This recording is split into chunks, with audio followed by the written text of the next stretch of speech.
What's up guys? I hope you are doing well. Welcome to Learn with Akash and मैं हूँ आकाश। आज हम लोग पढ़ने वाले हैं बिल्कुल विद्युत जामवाल की स्टाइल में तोड़फोड़ करते हुए। ठीक है, तो सबसे पहले पढ़ेंगे विद्युत आवेश क्या होता है। ठीक है, विद्युत आवेश किसी दो वस्तुओं को अगर आपस में रगड़ देना, कोई वस्तु हो, दो वस्तुओं को आपस में रगड़ेंगे तो उन दो वस्तुओं को आकर्षित करने की क्षमता आ जाती है। उन दो वस्तुओं को आपस में आकर्षित करने की क्षमता आ जाती है। ठीक है गाइस, क्या आ जाती है? आकर्षित करने की क्षमता आ जाती है। और वही क्षमता किसके कारण होती है? वो क्षमता विद्युत आवेश के कारण होती है। ठीक है गाइस, वो उस पर विद्युत आवेश आ जाता है। वो क्षमता किसके कारण होती है? इस आकर्षण को क्या कहते हैं? आवेश कहते हैं। आवेश का मात्रक कूलाम या एम्पियर सेकेंड होता है। Q बराबर क्या होता है? IT होता है। ठीक है, Q बराबर क्या होता है? IT होता है। इसलिए यहाँ पे इसका फॉर्मूला ये भी होता है, एम्पियर सेकेंड। ठीक है, एम्पियर सेकेंड होता है। और दूसरा फार्मूला, दूसरा मात्रक क्या होता है? कूलाम होता है। ठीक है गाइस, अब मैं इसका एग्जांपल करके भी आपको दिखा सकता हूँ। ठीक है, मैं आपको इसका एग्जांपल करके भी दिखा सकता हूँ।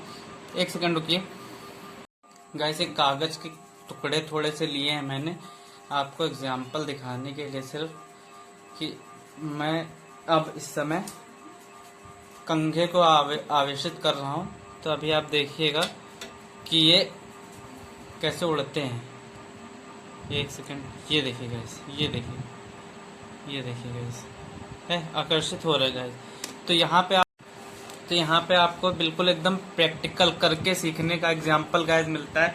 तो मैंने आपको कैसे बताया कि आवेशित होने के कारण कैसे कांच की छड़ को आवेशित कर लेते हैं या किसी भी चीज को आवेशित करके अपनी ओर आकर्षित कर लेते हैं या प्रतिकर्षित करते हैं। ठीक है, तो हमने आवेश को सीखा, वो भी प्रैक्टिकली। ठीक है गाइस, आवेश को सीखा एकदम प्रैक्टिकली तरीके से। आवेश क्या होता है? किसी दो वस्तुओं का आपस में रगड़ने पर दो वस्तुएं आकर्षित करने की क्षमता आ जाती है। आकर्षण को क्या कहते हैं? आवेश कहते हैं। आवेश का मात्रक कूलाम या एम्पियर सेकंड होता है। वस्तुओं के आकर्षण की प्रक्रिया सबसे पहले थेल्स ने बताया। किसने बताया? थेल्स ने बताया। किसने बताया गाइस? थेल्स ने बताया। ठीक है, आवेश कितने प्रकार के होते हैं? इलेक्ट्रॉन होता है, प्रोटॉन होता है, न्यूट्रॉन होता है। ऋणात्मक आवेश होता है, धनात्मक आवेश होता है, और निरावेशित मतलब जीरो आवेश, शून्य आवेश भी आवेश ही कहलाता है गाइस। क्या कहलाता है? आवेश कहलाता है। अब आवेश से संबंधित एक नियम समझ लेते हैं, कूलाम का नियम। कूलाम का नियम बहुत ज्यादा इंपॉर्टेंट है। ये हाई स्कूल इंटर में भी आप लोगों ने पढ़ा होगा, लेकिन यहाँ पे एक अलग तरीके से करके सीखने के रूप में पढ़िए गाइस, रटिए नहीं, सिर्फ सीखिए।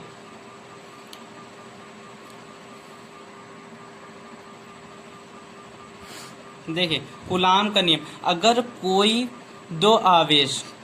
दो बिंदु आवेश, ठीक है गाइस, दो बिंदु आवेश हैं, ठीक है, उनके बीच मान लीजिए एक आवेश Q1 है, दूसरा आवेश क्या है? Q2 है। उनके बीच की दूरी क्या है गाइस? R है। तो उनके बीच कार्य करने वाला विद्युत आकर्षण बल, कैसा बल? विद्युत आकर्षण बल, यानी कि F क्या होता है? दोनों आवेशों के गुणनफल के अनुक्रमानुपाती। दोनों आवेश क्या है? एक Q1 है, दूसरा Q2 है। Q1 और Q2 के गुणनफल के अनुक्रमानुपाती तथा उनके बीच की दूरी के वर्ग के व्युत्क्रमानुपाती। उनके बीच के दूरी के उनके बीच के दूरी के वर्ग के दूरी क्या है? R है, के वर्ग के व्युत्क्रमानुपाती, मतलब 1/r²। व्युत्क्रमानुपाती बताने के लिए हम उसको भिन्न में ले आते हैं, मतलब बटे में ले आते हैं या फ्रैक्शन में ले आते हैं। ठीक, व्युत्क्रमानुपाती होता है। अब इन दोनों वैल्यूज को हम एक साथ लिखेंगे। दोनों वैल्यूज को एक साथ लिखने के लिए हमको यहाँ पे क्या करना पड़ेगा? ऐसे Q1 Q2 upon R²।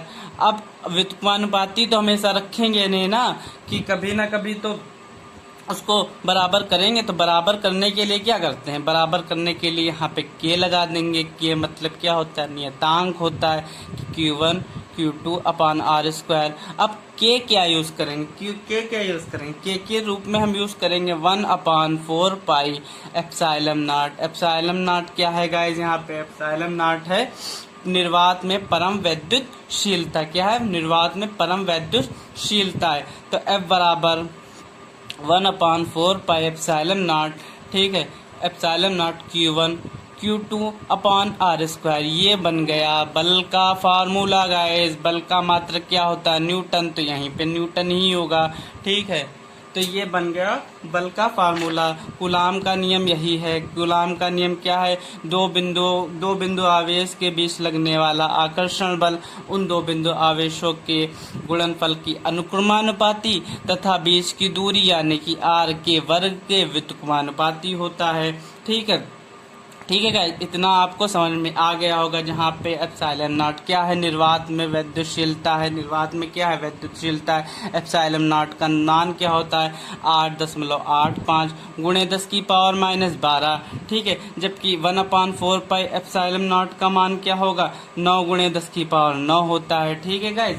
I hope आपको इतना ही समझ में आया होगा। नेक्स्ट आगे का पूरा वैद्युत चैप्टर के लिए हम नेक्स्ट वीडियो में डिस्कस करेंगे। अभी आज के लिए बस इतना ही गाइज।